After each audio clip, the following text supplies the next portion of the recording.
The ins and outs of FPV drones, this time on Hak5.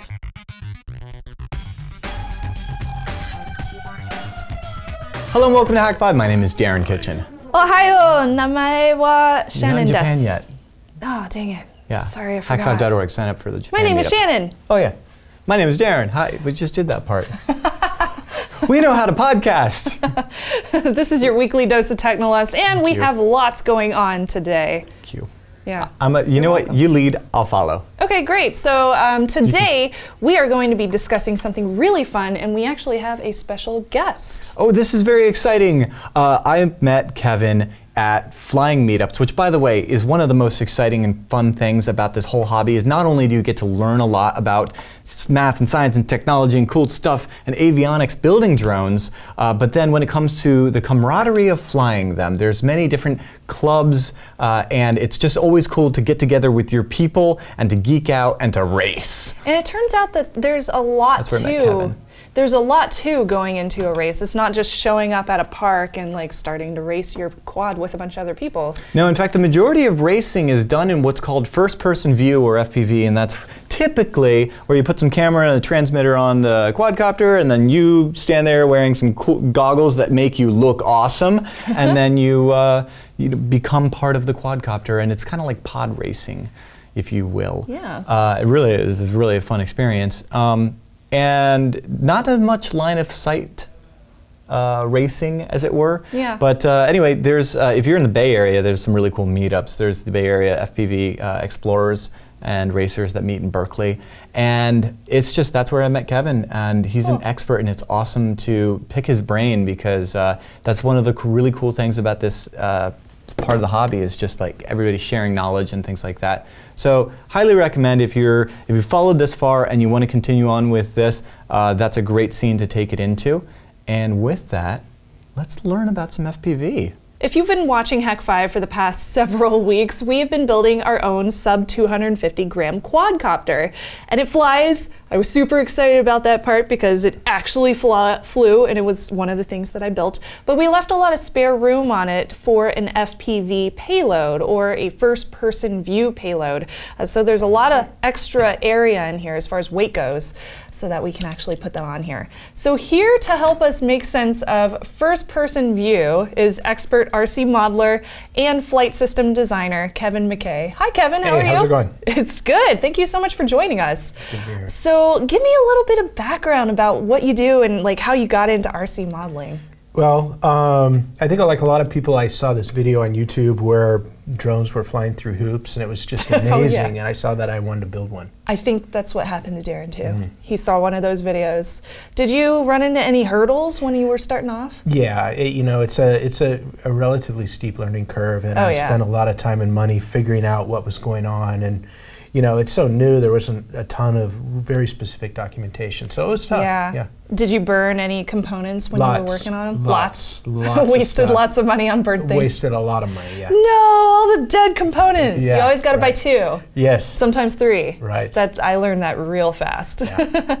So the goal of today's episode is understanding first person view and understanding the components that go along with it. So Kevin's going to help us understand that very well. So first off, I want to explain what is first person view, because I think that's the most important part. Sure, yeah. It's, when you are looking through the goggles and seeing exactly what the drone sees, it's a very immersive experience. It's, for all intents and purposes, you become the machine in a lot of ways. Yeah. So I have seen Darren do this. He's let me wear his own FPV goggles in the field while he's flying. Yeah. And it's really weird whenever he turns the drone around and it's looking back at you. I think it's a completely like out of body experience. It's creepy, but it looks so amazing to have that kind of experience. Yeah. Wouldn't you agree? Absolutely, yeah. It's a strange thing to be approaching yourself or past yourself and not recognize yourself. It's very disconcerting. So let's go ahead and start off with these components. The first thing is the system that's actually on your quadcopter, and I love what you've done here. This thing is freaking adorable, and I love that it has little eyebrows. It's super cute. So what are the components that go on this baby? So For the FPV portion, there's a video transmitter, and this is generating the signal, and it's transmitting out of this antenna, and then you have a camera, which is actually providing the data that's getting fed out. So those are the two major components. Okay. So just that, and then you should be good to go. Of course, you need some kind of ground station. We'll get to those later. But first off, is this analog or digital video? This is analog. Digital tends to introduce a lot of latency. Oh, yeah, that can be a problem, especially if you're flying. Right. Kind of important. Yes. You don't want latency. So let's get into like some of the really in-depth stuff. I want to learn. Sure. So what are channels and bands and like the different brands that you see out there? I have seen Fat Shark, of course. Boss Cam is another one I believe I've seen thrown about. What do all of those mean? So those are vendors, and they have bands that they operate on, and then within the bands there are different frequencies or channels. Okay. So essentially it's allowing you to fly with other people, so that you're taking, so this is 5.8 gigahertz, and it's breaking up that spectrum into smaller segments so that each person can be on that on a different frequency and fly with other people. Right. So whenever I hear Darren like come back into the warehouse super ticked off because he got stomped on. Right. Is that what he means? Is when Yes. like there's two people on the same channel or something? Right. Or just they're physically close enough that one person's signal interferes with his viewing. Yeah. So what channels do you find really often? Are there like super popular ones that are most common? Well, a lot of people use Fat Shark, and generally when racing, people are often on Fat Shark 1, 4, and 7, and that gives a lot of space, so there's not a lot of interference. So there's not any like overlapping of the two? Exactly, yes. Okay. Are there any types of frequency management techniques that are used in the racing world to get the most, to get the most racers in the sky simultaneously? Sure. People will have frequency tags, and then so that'll be a specific frequency for each racer. Oh. That's one way to do it. Some people actually just separate the VTX in the antenna from the drone, and then every racer will get their own. And that will ensure that, because they'll be all configured with very specific frequencies. Okay, that's cool. Yeah. And are there any kind of like legal precautions you should keep in mind for like where you live? Right. Do those vary? Every country is going to have their own specific areas that you're going to just need to check and make sure that you're within. Good to keep in mind. Yeah. Very good to keep in mind. So talking about the component, the VTX, I know that there's different wattages that you're going to be using. There's, I believe there's 25 milliwatt, there's 200 milliwatt, and then it can go up all the way up to like 2 watts. So it makes sense to me, being like a total FPV noob here, that I would use like the best power possible because, I want the most hardcore one. Is there any reason why I shouldn't do that?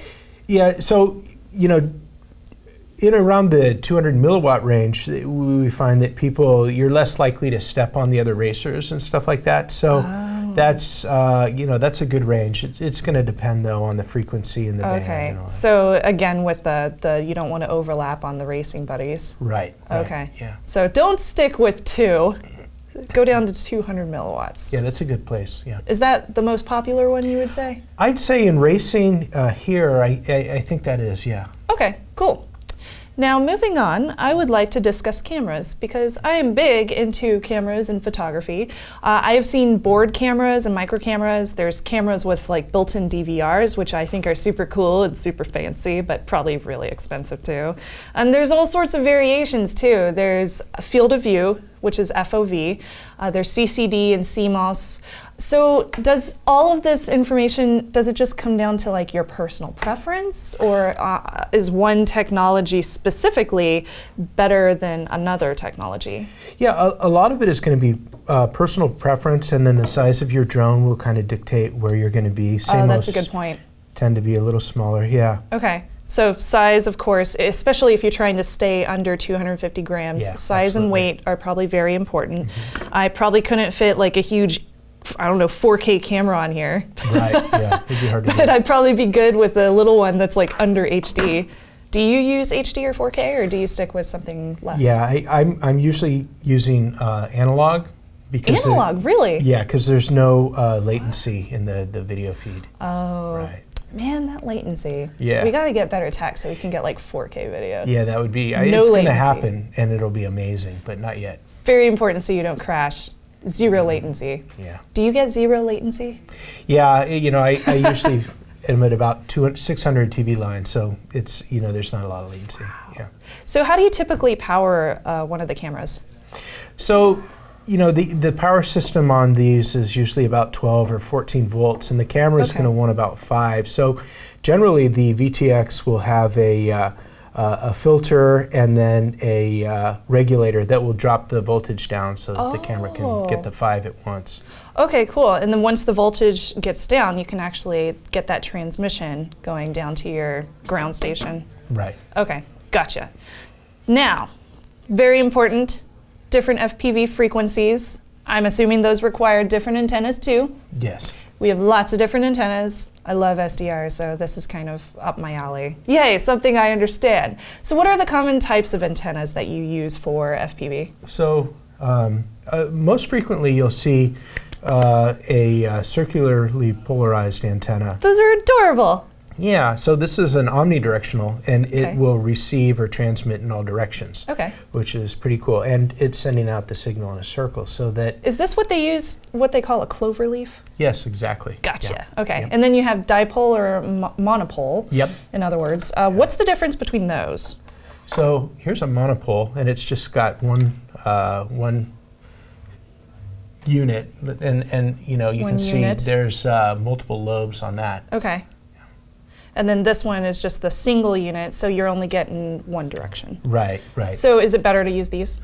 It depends on the situation, but with this, you're never. It's very hard to become out of phase because you're transmitting and receiving in so many different, you know, directions. So what's the difference? What is the point of having both, like a right hand circular polarized antenna and then a left-hand circular polarized antenna? So with circular polarization, you're transmitting and it's going like this. And say if you're using a monopole and you transmit and hit a wall and it comes back, then you can get ghosting on your image and it can become confusing. Yeah.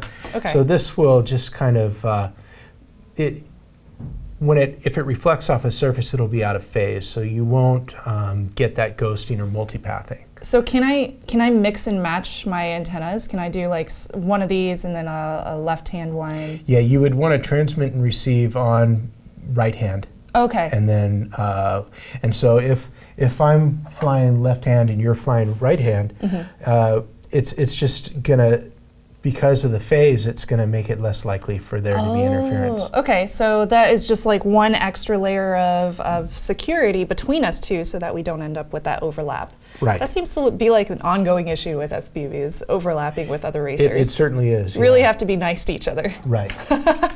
So we have VTX, we have cameras, and we have antennas. That's the absolute basics, I believe, of being able to fly FPV. But what about accessories? I believe there is something called an on-screen display. Right. Are all of those different accessories necessary? Can you tell me a little bit about them? Yeah, you know, this is the basic thing you need to fly. An on-screen display is nice to have. It can tell you your voltage. You can hook it up to a GPS so you know where you are and things like that. But this is the basic deal. Okay, so you don't necessarily have to get those if you're just learning to fly. Absolutely you not. don't have to have an just on-screen a display. video transmitter and a camera and a receiver and goggles, and you're good. Cool. Yeah. Well, speaking of goggles, I know we have them sitting over here. I do want to say thank you so much for giving us this high-level overview of the basics of FPV components. I hope that this also gives our viewers some confidence when shopping for your right system.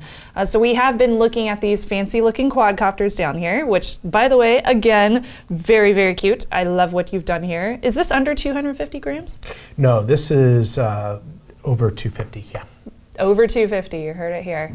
So these are from Razor Quads. Tell me a little bit about Razor Quads. Right, so Razor Quad is my company, and this is one of our designs. And it is very compact. It's very compact. Racing frame. It's specifically for racing. It looks awesome. I love it. Yeah, it's ludicrously fast, actually. How fast can it go? This will go about 60 or 70. Really? Yeah. Jeez. Yeah. Wear a helmet, guys. Yeah. Right. That's awesome. Well, thank you again so much, Kevin. This Thanks. was really, really cool. And for everybody at home, you can learn about Kevin's quadcopters at razorquad.com. We'll put that in the show notes, as well as have a lower third right down here. And with that, we are going to go ahead and take a break. Really appreciate you coming Thanks. on. It was really, really cool. Cool. And we'll see you right after this break.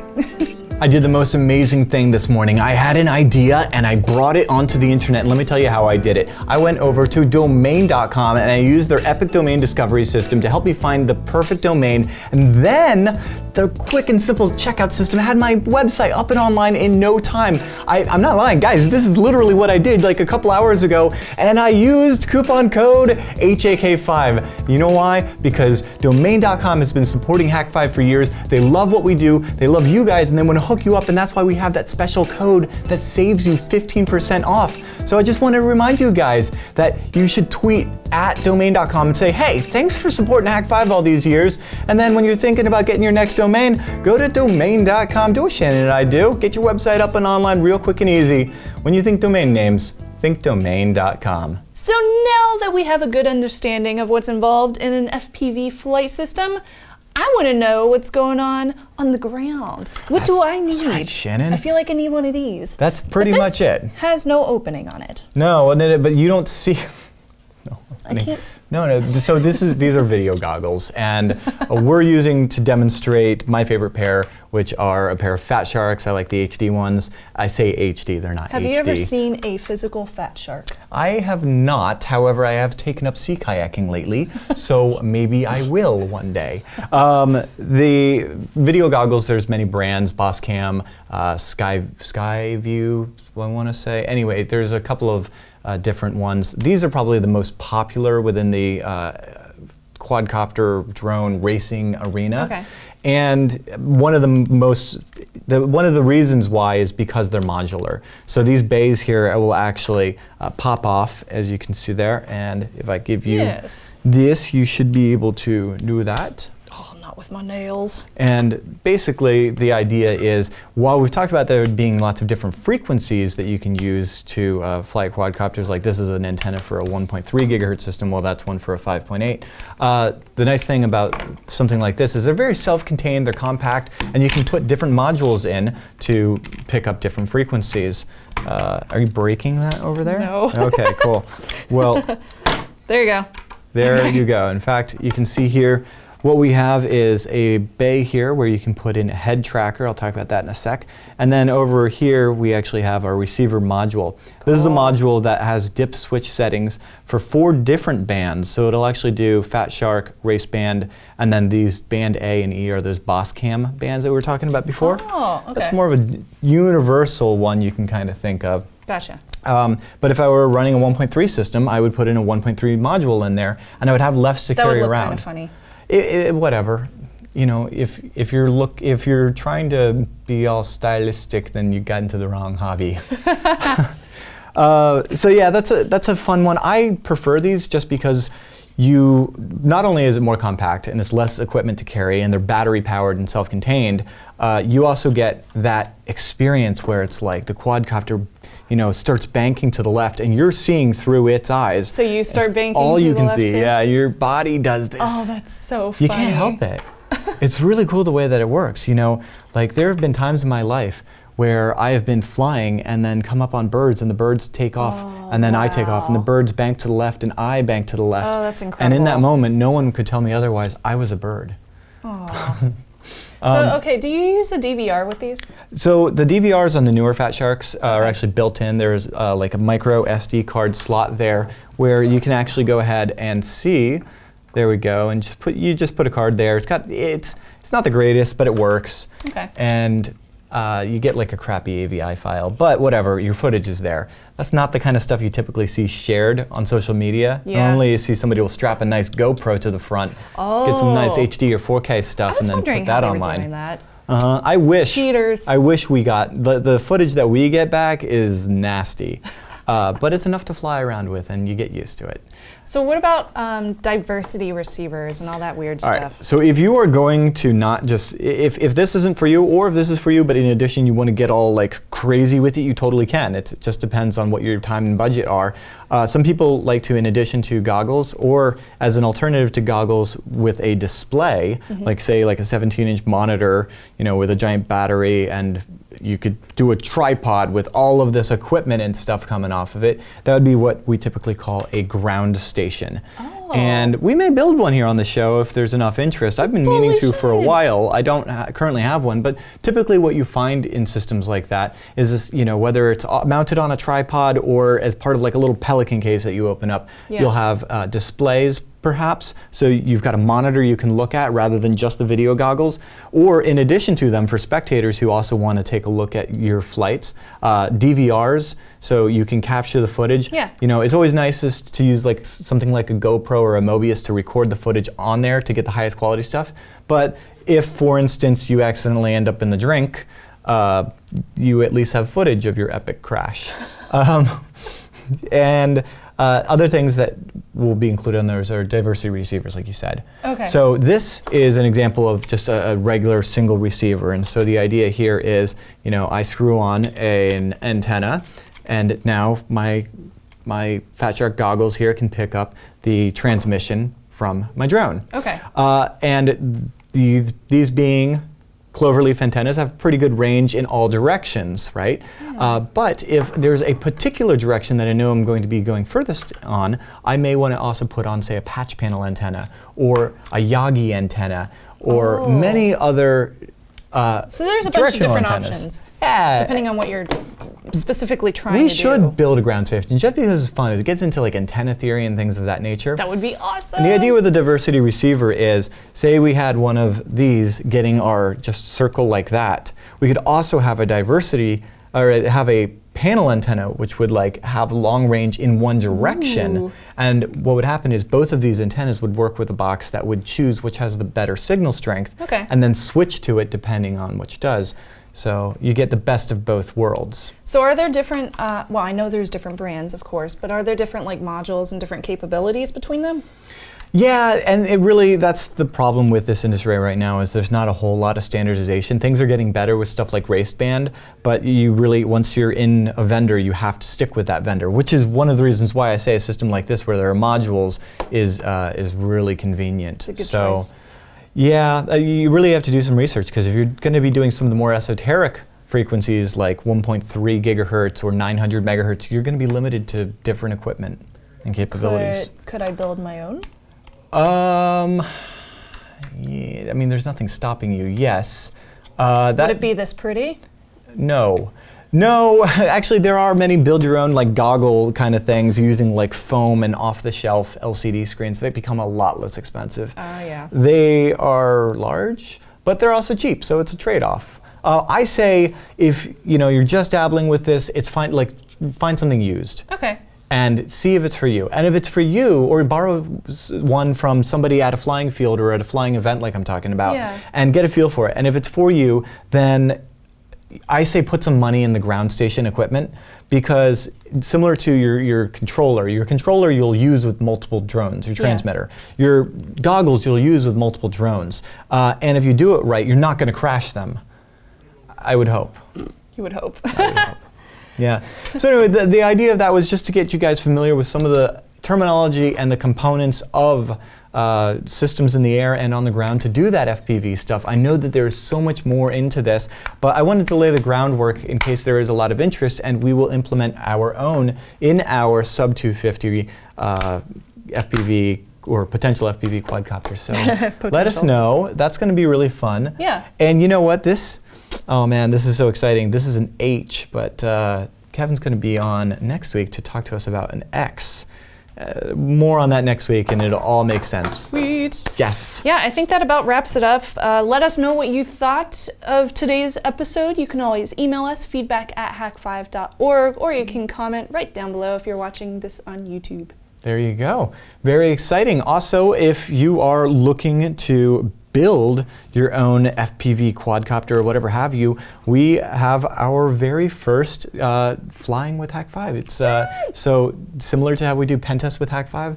Now you'll be able to come to the Hak5 warehouse and learn from the experts and save yourself a lot of time and money and trial and error and get hands-on with a preset set of equipment. We will have kits that we will all be building together, learning the ins and outs, learning how to tune them, learning how to fly them, and it's going to be a lot of fun. So I hope you guys will join us for that. It's a very exciting endeavor, and it's really something that's a broad audience, open for anyone. So it's not like pentest with Hak5 where it's kind of like, you know, you're already in pen testing. Yeah. This is like, bring your kids, you know, it's one of those sorts of things. This sounds really exciting.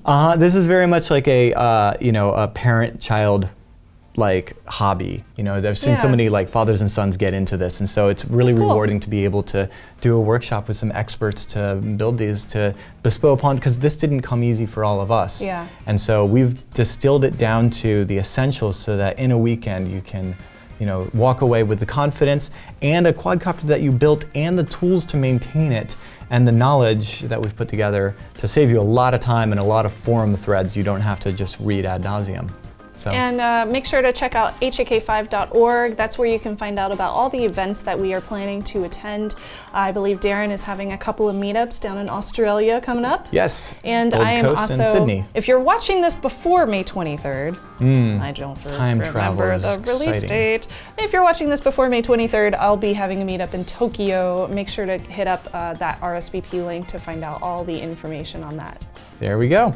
All right, with all of that said, thank you so much for your support throughout the years. Thank you for keeping us going. I can't believe it's been this long. We're living the dream. And you guys are making it possible with your direct contributions to all of our shows. Find cool swag, find some stickers and mugs and t-shirts, as well as our awesome penetration testing equipment like the Wi-Fi Pineapple Land Turtle, USB Rubber Ducky, etc. over at hakshop.com. I'm going to Japan. Woohoo! With that, I'm Darren Kitchen. I'm Shannon Morris. Trust your technolust.